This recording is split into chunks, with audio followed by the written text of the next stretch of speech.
Assalamualaikum warahmatullahi wabarakatuh. Kumaha damang adik-adik kareus teteh sadayana? Alhamdulillah, tepang deui sareng teteh dina acara anu sami nyaeta dongeng barudak. Ka mitra sadayana, tonton teras YouTube Niralda officialnya. Tong hilap, subscribe channelna, teras like, komen, oge share. Supados dongeng Sunda khususna dongeng kangge murang kali dipikawano ku balarea. Urang kedah reueus ku basa Sunda. Di edisi 43 ieu dongeng anu bade dipedar teh judulna Sakadang Peucang Sareng Monyet Nu Sarakah, yasana Heru Prasetyo. Anjeunna ngintu naskah dina bahasa Indonesia ngangge judul Si Kancil dan Monyet Rakus. Sapertos biasana ku teteh urang dongengkeun dina bahasa Sunda. Urang aoskeun heula biodata narasi pangarang. Nami lengkepna Herumawan Prasetyo Adi. Anjeunna tos seueur nyerat kangge carita murang kalih. Di antawisna dimuat di Kedaulatan Rakyat, Nusantara Bertutur Harian Kompas, Lampung Pos, Padang Ekspres, Solo Pos, Junior Suara Merdeka, Warta Simalaba, Majalah Azkia, Majalah Utusan. Prestasina di antawisna naskah murang kalina kapilih 10 besar naskah terbaik Lomba Penulisan Cerita Rakyat Bantul tahun 2008.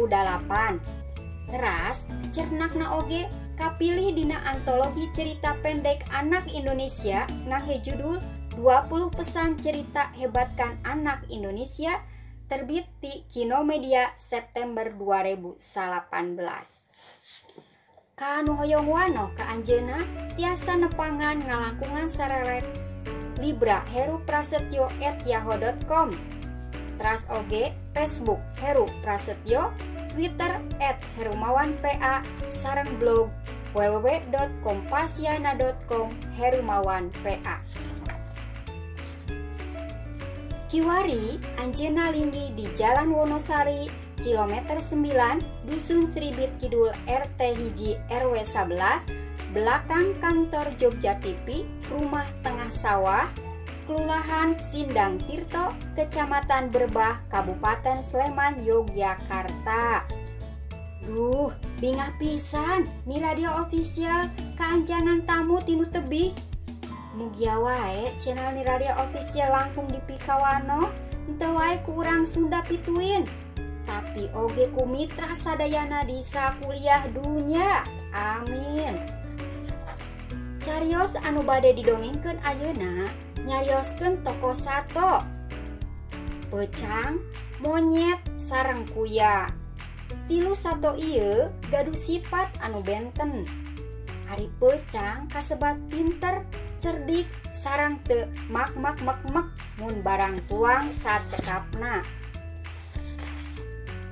Teu sarakah sapertos monyet, mun barang tuang tara emut kanu sanes alias medit. Perasaan ulung teh mun aya untung kanggo anjeunna. Ari kuya katelah sato wijaksana. Tah, supados langkung uninga kumaha jejer carios ngeunaan sakadang peucang sareng monyet nu sarakah, langkung sae urang dangukeun cariosna. Adi-adi, carios dongeng anu bakal kapidangkeun ayeuna teh mangrupi carios Fabel.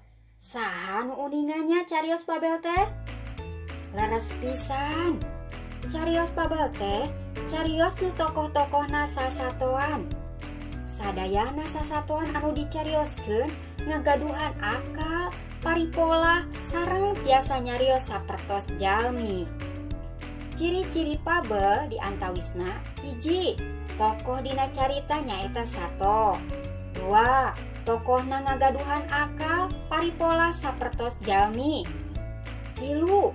Aya pesan moral dina carios anu didugikeun. 4. Karakter tokohna dijelaskeun sacara rinci. 5. Kalimah anu didugikeun gampil kahartos. Carios Fabel teh ti kapungkur oge pada mikaresep kumurang kalih. Rupina hidup sadayana kantos nguping atanapi uninga carios sakadang monyet sareng kuya, sakadang pecang mauk bonteng, sakadang pecang sareng buaya, sareng carios anu sanesna. Aya oge carios pabel anu nyarioskeun asal muasalna kaayaan sasatoan. Sapertos dina carios reungit sok disada kana ceuli, hayam kongkorongok subuh, biruang jadi galak, banteng tandukan, sareng carios sanesna.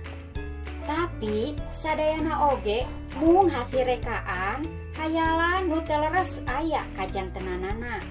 Tapi sanaos kitu sapertos nu disanggemkeun di luhur yen pabel teh carios moral. Mudah-mudahan bae tina eusi cariosna aya mangfaat sareng pulunganeunana kangge bekal hirup adi-adi kapayuna. Yuk ayeuna mah urang teraskeun we nya kana dongengna. Kumaha? Tos siap sadayana?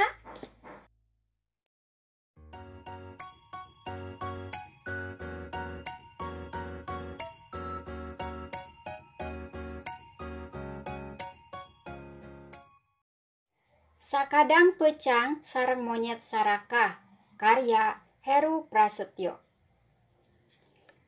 Enjing-enjing harita teh, katinggal aya sakadang pecang nuju kalaparan. Ti kamari teu acan tuang nanaon, kumargi tatangkalan di leuweung kagaringan sab halodo panjang. Waktu sakadang pecang ngalangkung ka kebon cau Pak Brata, anjeunna ninggal cau patulayah dina taneuh.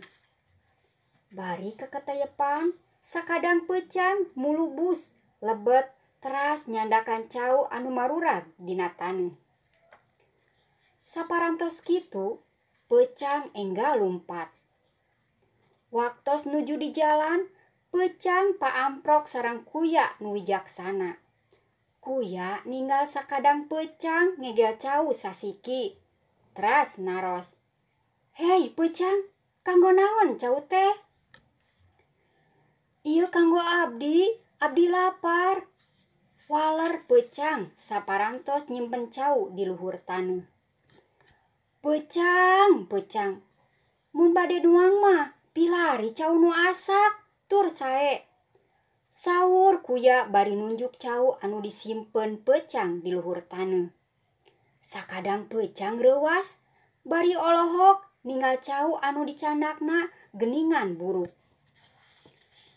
Sakadang pecang antukna ngartos, teras uih deui ka kebon cau gaduhna Pak Brata tea. Maksadna bade milarian cau nu sae. Pecang uninga aya cau nu tos asak di luhur tangkal.